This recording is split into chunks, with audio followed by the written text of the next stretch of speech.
అందరికీ నమస్కారం. కార్యక్రమానికి అధ్యక్షులు గౌరవనీయులు మండల పార్టీ అధ్యక్షులు వెంకటేశ్వర్లు గారు, కార్యక్రమానికి ముఖ్య అతిథి గౌరవనీయులు మన అందరి అభిమాన నాయకురాలు స్వర్గీయ బూచేపల్లి సుబ్బారెడ్డి గారి సతీమణి, ప్రకాశం జిల్లా పరిషత్ ప్రథమ పౌరురాలు అమ్మ వెంకయ్యమ్మ గారికి, కార్యక్రమాన్ని ఈరోజు ఈ పల్లామల్లి విలేజ్లో తన భుజ స్కంధాలపై వేసుకుని నడిపిస్తున్నటువంటి పెద్దలు గౌరవనీయులు మాజీ ప్రెసిడెంట్ అలాగే సూర్యం గారు, పెద్దలు గౌరవనీయులు మండలాధ్యక్షులు సోదరులు శ్రీనివాసరావు గారు, పెద్దలు గౌరవనీయులు కోపులరెడ్డి మాస్టారు, అలాగే ఊరు ప్రెసిడెంట్ గారు, ఊరు ఎంపీటీసీ గారు, సొసైటీ ప్రెసిడెంట్స్, కార్యక్రమానికి వచ్చినటువంటి అక్క చెల్లెళ్ళకి అందరికీ పేరు పేరున నమస్కారం. నిజంగా పల్లామల్లి విలేజ్కి వస్తే కొత్తవాడిగా ఈ ప్రాంతంలో ఈ జిల్లాకు ఇన్ఛార్జ్ మంత్రిగా ఉంటూ గౌరవ ముఖ్యమంత్రి గారు 2024 ఎన్నికల్లో, రేపు జరగబోయే ఎన్నికల్లో నన్ను వైఎస్ఆర్ కాంగ్రెస్ పార్టీ అభ్యర్థిగా సంతనూతలపాడు నియోజకవర్గం నుంచి పోటీ చేయమని పంపించడం జరిగింది. గత 20 రోజుల నుంచి నేను నియోజకవర్గంలో తిరుగుతూ ఉన్నాను. జగన్మోహన్ రెడ్డి గారి మీద ప్రజలకు ఉన్న అంచెలంచెల విశ్వాసం, పర్టికులర్గా ఈ ప్రాంతంలో బూచేపల్లి కుటుంబం మీద ఉన్నటువంటి విశ్వాసం, ఇవన్నీ జగన్మోహన్ రెడ్డి గారి ఫేస్ నా ముఖానికి పెట్టుకొని ఈరోజు విలేజెస్లో తిరుగుతామంటే మీరు ఇచ్చే అపూర్వమైనటువంటి ఆదరణ, స్వాగతం మర్చిపోలేదు.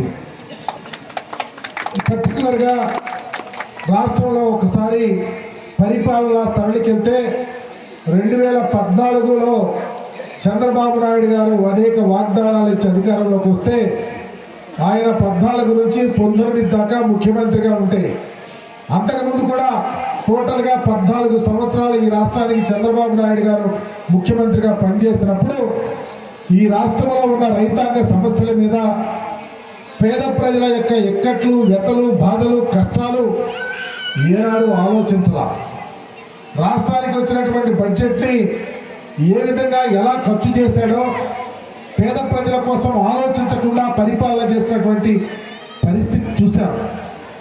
కానీ ఈరోజు జగన్మోహన్ రెడ్డి గారు ముఖ్యమంత్రి అయిన తర్వాత ఒక గొప్ప ఆలోచనతో డాక్టర్ రాజశేఖర రెడ్డి గారి కుమారుడుగా ఈ రాష్ట్ర ప్రజల నా సొత్తు, నా ఆస్తి, ఈ రాష్ట్ర ప్రజలకు నేను చేయాల్సిన సర్వీస్ ఎక్కువ ఉంది, ముఖ్యంగా ఈ సమాజంలో వెనుకబడినటువంటి ఎస్సీ, ఎస్టీ, బీసీ, మైనారిటీలు, రైతాంగం, పేద ప్రజలు అందరి బాధలు తెలుసుకొని వారికి సహాయం చేయాలి. ఆనాడు అంబేద్కర్ గారు కోరుకున్నటువంటి ఆలోచన ఈరోజు ఆంధ్ర రాష్ట్రంలో విరాజిల్లటానికి కంకణబద్ధుడిగా పనిచేస్తున్నాడు. ఈరోజు పేద ప్రజలు ఎవరైనా నీది ఏ కులమయ్యా, నీది ఏ మతమయ్యా, నీది ఏ పార్టీ అయ్యా, నువ్వు ఏ పార్టీకి ఓటేసావని చూడకుండా అర్హతే ప్రామాణికంగా పేద ప్రజలకు సహాయం అందిస్తున్నటువంటి ముఖ్యమంత్రి ఈ దేశంలో ఎవరన్నా ఉన్నాడంటే జగన్మోహన్ రెడ్డి గారు తప్ప ఎవరు ఆలోచించాల.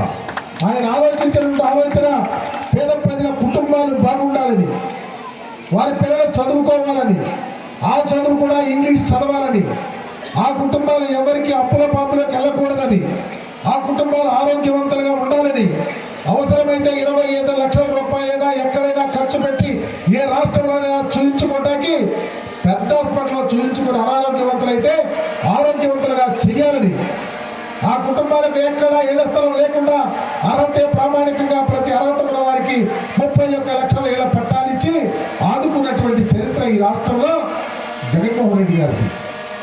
ఒకటి కాదు, పిల్లవాడు పుట్టే దగ్గర నుంచి వాళ్ళ బాధ్యతలు మోసే కుటుంబం.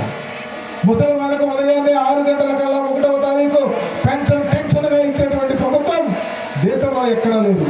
ఒకప్పుడు చంద్రబాబు నాయుడు ముఖ్యమంత్రిగా ఉన్నప్పుడు పెన్షన్ రావాలంటే ఆ ఊర్లో ఎవరైనా చనిపోవాలా, చనిపోయిన పెన్షన్ ఎవరికో వాళ్ళకి డబ్బులు ఇచ్చేవాళ్ళకో, వాళ్ళ పార్టీ వాళ్ళకో, వాళ్ళు అనుకున్న వాళ్ళకి తెలుగుదేశం పార్టీ వాళ్ళు ఇచ్చేవాళ్ళు. కానీ ఈరోజు అట్లా కాదు. ఈరోజు ఎక్కడ అర్హత ఉంటే వారికి పెన్షన్ ఇచ్చి ఉదయాన్నే నుంచి దండం పెట్టి వచ్చే కార్యక్రమాన్ని, దండం పెట్టే మెకానిజాన్ని తయారు చేసినటువంటి ముఖ్యమంత్రి.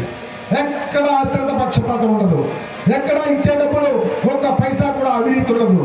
2,60,000 కోట్ల రూపాయలు ఈరోజు రాష్ట్రంలో పేద ప్రజలకు పెంచి పెడితే మొన్నటిదాకా చంద్రబాబు అన్నాడు, ఏం జగన్మోహన్ రెడ్డి ఈ డబ్బులంతా మొత్తగా పంచుతున్నావు, పేదవాళ్ళకి పంచుతున్నా అని చెప్తున్నావు, వాళ్ళు సోమరులు చేస్తావా, ఈ డబ్బులు ఎలా ఖర్చు చేస్తావు, నేను అధికారంలోకి వస్తే ఈ స్కీములన్నీ తీసేస్తానని చెప్పాడు. చంద్రబాబుకి అలవాటే, అవసరం వస్తే కాళ్ళు లేకపోతే జుట్టు పట్టుకోవటం. అదే కోణంలోనే నిన్నటిదాకా ఉందని, ఈ మధ్యకాలంలో జగన్మోహన్ రెడ్డి గారి యొక్క ప్రపంచం పెరిగిపోతుందని, నేను అధికారంలోకి వస్తే అన్ని డబ్బులు చేస్తానంటున్నాడు. చంద్రబాబు ఎవరైనా నమ్ముతారా?